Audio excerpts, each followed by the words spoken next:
उपमुख्यमंत्री सुनेत्रा अजित पवार यांनी प्रीती संगमावर स्वर्गीय यशवंतराव चव्हाण यांना केलं अभिवादन. उपमुख्यमंत्री सुनेत्रा अजित पवार यांनी आज कराड येथील प्रीती संगमावर महाराष्ट्राचे शिल्पकार आणि राज्याचे पहिले मुख्यमंत्री स्वर्गीय यशवंतराव चव्हाण यांच्या समाधीस्थळी पुष्पचक्र अर्पण करून अभिवादन केले. यावेळी मदत व पुनर्वसन मंत्री मकरंद पाटील, राज्य महिला आयोगाच्या अध्यक्षा रुपाली चाकणकर, खासदार सुनील तटकरे, खासदार नितीन पाटील, माजी खासदार श्रीनिवास पाटील, माजी आमदार बाळासाहेब पाटील, जिल्हाधिकारी संतोष पाटील, पोलीस अधीक्षक तुषार दोशी, कराडचे नगराध्यक्ष राजेंद्र सिंग यादव यांच्यासह विविध संस्थांचे पदाधिकारी उपस्थित होते.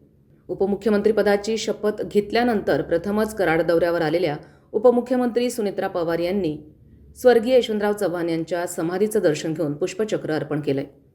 राज्याचे माजी उपमुख्यमंत्री स्वर्गीय अजित पवार यांचे स्वर्गीय यशवंतराव चव्हाण यांच्या समाधीस्थळाशी अत्यंत जिव्हाळ्याचे नाते होते.